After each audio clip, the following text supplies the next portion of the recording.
शिवलिंग की पूजा क्यों किया जाता है? शिवलिंग भगवान शिव का प्रतीक है। भक्तजन आमतौर पर भगवान शिव की कृपा पाने के लिए उनकी मूर्ति की बजाय इस शिवलिंग की पूजा करते हैं। आज हम शिवलिंग के बारे में ही कुछ बातें करने जा रहे हैं। आपने जरूर यह देखा और पाया होगा कि भगवान शिव के भक्त आमतौर पर शिव की मूर्ति की नहीं बल्कि शिवलिंग की पूजा करते हैं। तो क्या आपने कभी सोचा है कि भक्त शिव की मूर्ति की बजाय शिवलिंग की पूजा क्यों करते हैं? क्या शिव की मूर्ति की बजाय शिवलिंग की पूजा करने से भगवान शिव प्रसन्न होते हैं? शिवलिंग की पूजा का क्या कारण है? सबसे पहले शिवलिंग की पूजा किसने की थी? शिवलिंग कहां से आया? भगवान शिव का लिंग क्यों काटा गया? तो आइए आज शिवलिंग के बारे में ये बातें जानते हैं।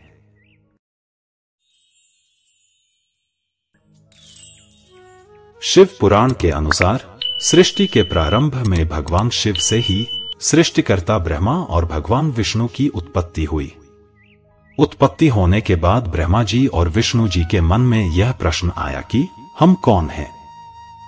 हम इस संसार में कैसे आए? हमारे काम क्या है? दोनों ने यह सोच ही रहे थे कि तभी एक अग्निस्फुलिंग प्रकट हुआ और उसमें से निकले एक आवाज ने ब्रह्मा जी और विष्णु जी से कहा, तुम दोनों के मन में जो प्रश्न उठा है उसका उत्तर पाने के लिए इस अग्निस्फुलिंग में प्रवेश करो और इसका आदि और अंत खोजो। उस आवाज को सुनने के बाद ब्रह्मा जी और विष्णु जी दोनों ही अग्निस्फुलिंग में प्रवेश कर गए। हजारों वर्षों की खोज के बाद भी ब्रह्मा और विष्णु को अग्निस्फुलिंग का कोई आदि या अंत नहीं मिला और न ही वे अग्निस्फुलिंग के रहस्य को जान सके। तब भगवान शिव परमब्रह्म के रूप में दोनों के सामने प्रकट हुए। भगवान शिव ने ब्रह्मा जी और विष्णु जी को अग्निस्फुलिंग के रहस्य के बारे में बताया। ब्रह्मा जी और विष्णु जी दोनों ने अग्निस्फुलिंग के रहस्य को जान लिया और उसे प्रणाम किया। तब निराकार अग्निस्फुलिंग ने आकार लिया और ज्योतिर्लिंग स्वरूप शिवलिंग बन गया। तब ब्रह्मा जी और विष्णु जी दोनों शिवलिंग की पूजा करने लगे। यही पहला ज्योतिर्लिंग स्वरूप शिवलिंग है जो सृष्टिकर्ता ब्रह्मा और भगवान विष्णु के सामने प्रकट हुआ था। और सृष्टिकर्ता ब्रह्मा और भगवान विष्णु शिवलिंग की पूजा करने वाले पहले व्यक्ति हुए। भगवान शिव आदि और अंत के देवता हैं। परमेश्वर भगवान का कोई आकार या रूप नहीं है। परमेश्वर भगवान निराकार है। इसलिए भगवान शिव की पूजा शिवलिंग के साकार रूप में की जाती है। आध्यात्मिक अर्थ में शिवलिंग हमारे ब्रह्मांड की एक आकृति है। शिवलिंग शिव और शक्ति का एक शाश्वत रूप है और मनुष्य और प्रकृति के बीच समानता का प्रतीक है। दूसरे शब्दों में शिवलिंग हमें बताता है कि इस संसार पर अकेले पुरुषों का या केवल प्रकृति का प्रभुत्व नहीं है। पुरुष और प्रकृति एक दूसरे के पूरक और समान हैं। लिंग के रूप में केवल निराकार भगवान शिव की पूजा की जाती है। इसलिए निराकार परमब्रह्म भगवान शिव रूप धारण करने वाला शिवलिंग है। शिवलिंग में समाया है भगवान शिव और शिव में समाया है सारा ब्रह्मांड।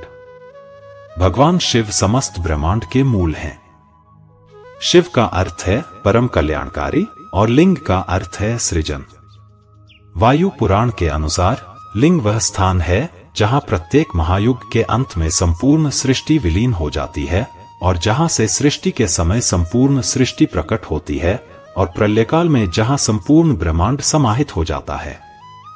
इस प्रकार लिंग संपूर्ण ब्रह्मांड के निर्माण, अस्तित्व और विनाश के कारण या शक्ति का प्रतीक है। शिवलिंग की पूजा कैसे शुरू हुई, इसके बारे में कई कहानियां हैं। लिंग पुराण के अनुसार अपने पति भगवान शिव के बारे में अपमानजनक बातें सुनकर पिता दक्ष प्रजापति के यज्ञ स्थल पर ही माता सती ने अपनी देहत्याग कर दिया था। यह वार्ता सुनने के बाद भगवान शिव ने क्रोधित होकर दक्ष प्रजापति के यज्ञ को नष्ट कर दिया।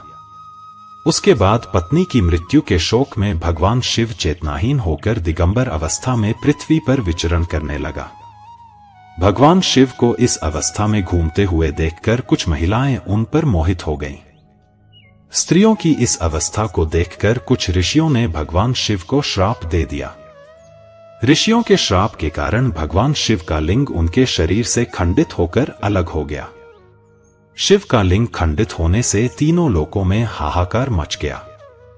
ऐसी हाहाकार स्थिति को देखकर सभी देवता सृष्टिकर्ता ब्रह्मा के पास गए और उनसे सृष्टि को बचाने की प्रार्थना की। सब कुछ जानने के बाद ब्रह्मा जी ने देवताओं और ऋषियों के साथ भगवान शिव के पास गए। ब्रह्मा जी ने भगवान शिव से प्रार्थना की और कहा, हे भगवान, कृपया अपने शरीर से अलग हुए लिंग को फिर से धारण करें, अन्यथा सारा संसार का विनाश हो जाएगा। ब्रह्मा जी की बात सुनकर भगवान शिव ने कहा, हे सृष्टिकर, आज से सभी लोग मेरे लिंग की पूजा करना शुरू कर दें। उसके बाद ही मैं अपना लिंग फिर से धारण करूंगा। भगवान शिव की बातें सुनकर ब्रह्मा जी ने सबसे पहले एक सोने का लिंग बनाया और विधि विधान से उसकी पूजा की। तब देवता और ऋषि भी शिवलिंग की पूजा करने लगे और इस तरह संसार में शिवलिंग की पूजा शुरू हुई। अन्य एक कथा के अनुसार भगवान शिव ने संसार के कल्याण के लिए समुद्र मंथन से निकले हलाहल विष को पी लिया था। विष पीने से शिव जी का कंठ नीला पड़ गया और उनका पूरा शरीर जलने लगा। तब देवताओं ने शिव के शरीर को जलन से मुक्त करने के लिए शिवलिंग पर जल डालना शुरू किया। इससे भगवान शिव के शरीर की पीड़ा दूर हुई। इस घटना के बाद भगवान शिव के प्रतीक के रूप में शिवलिंग की पूजा शुरू हुई। भृगु संहिता के अनुसार एक बार महर्षि भृगु ब्रह्मा, विष्णु और महेश्वर में से कौन सर्वश्रेष्ठ है, वह परीक्षा लेने के लिए निकले। परीक्षा लेने के लिए जब महर्षि भृगु कैलाश पहुंचे, उस समय भगवान शिव समाधि में लीन थे। इसलिए शिव के गणों ने भृगु को अंदर प्रवेश नहीं करने दिया और उन्हें कैलाश के द्वार पर ही रोक दिया। महर्षि भृगु ने बहुत अनन्य विनय की, लेकिन फिर भी शिव गणों ने उन्हें आगे बढ़ने की अनुमति नहीं दी, बल्कि उनका अपमान किया और उन्हें मारने के लिए त्रिशूल आदि अस्त्र धारण कर लिया।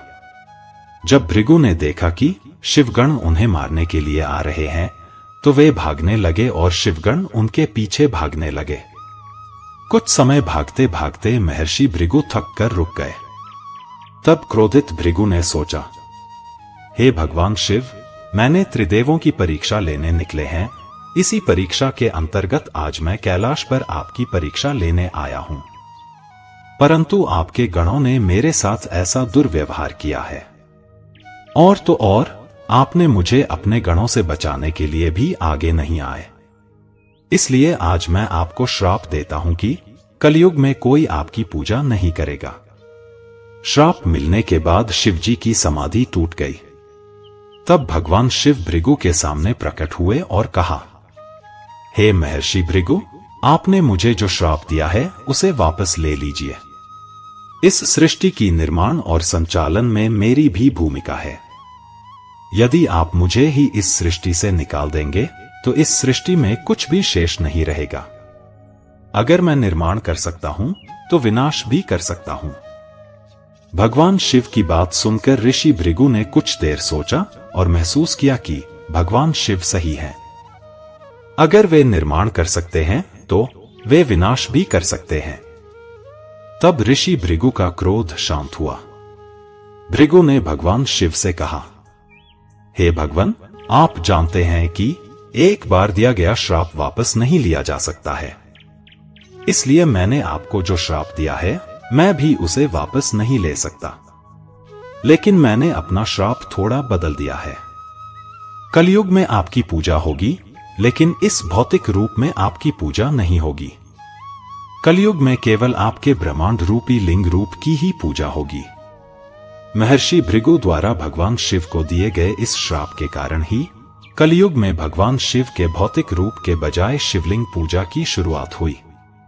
कलयुग में भक्त यदि विधि विधान से शिवलिंग की पूजा करते हैं, भगवान शिव की कृपा से कई लाभ मिलते हैं। यदि आप शिवलिंग की पूजा भक्ति से करते हैं तो विवाह योग्य कन्याओं को योग्य वर प्राप्त होता है, निःसंतान दंपतियों को संतान प्राप्ति होती है, धन, ज्ञान और मोक्ष की प्राप्ति होती है। जिस स्थान पर शिवलिंग की पूजा की जाती है वह स्थान तीर्थ स्थल बन जाता है। शिवलिंग विभिन्न प्रकार के होता है। हालांकि पूरे भारत में केवल 12 ज्योतिर्लिंग हैं। ये 12 ज्योतिर्लिंग मनुष्य द्वारा निर्मित नहीं है। मान्यता है कि ये ज्योतिर्लिंग स्वयं ही प्रकट हुए थे। मित्रों, हमें उम्मीद है कि आज की कहानी आपको जरूर पसंद आई होगी।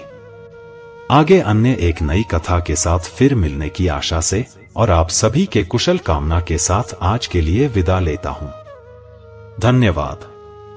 जय श्री कृष्ण।